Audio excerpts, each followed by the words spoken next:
ya so waɗi na rayuwa.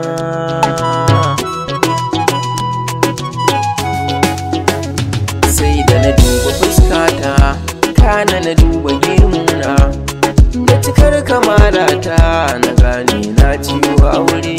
Sai da ya duba fuskatai, kana ya duba gemunai, da cikar kamalatai ya gane ya ciwo aure. Duba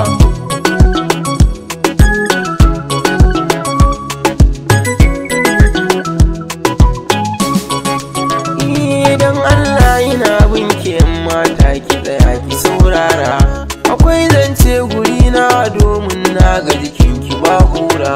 Batun so ne ya kawo ni gunki, dalili na ki zandara. Na kwana ina gajiya ni ke dai zana watar ba.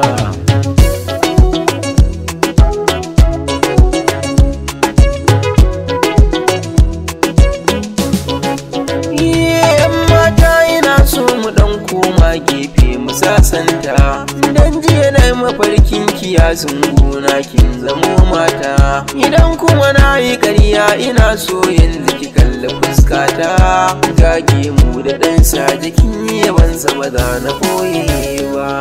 Da ya duba fuskatai, kana ya duba gemu ne, da cikar kamala ta yi ya gane ya ciwo aure. Duba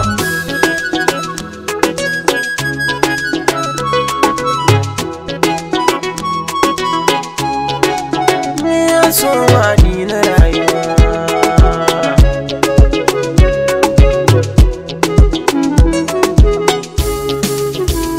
Sai da na duba fuskata, kana na duba gemuna,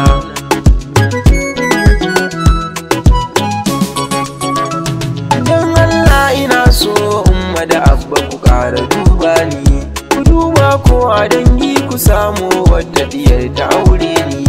Dubu cikar kamala gemu saje zuci ba rauni, kubar dubar sana'a ta mai nema ba zai ki samu ba.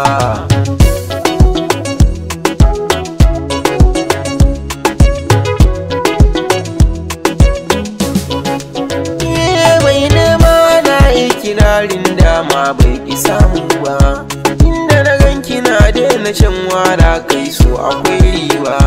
Yan mata da dama na so sa baya ku ban fada ce ba, karki guje ni domin idan kika bar ni kwarai da cin gumba.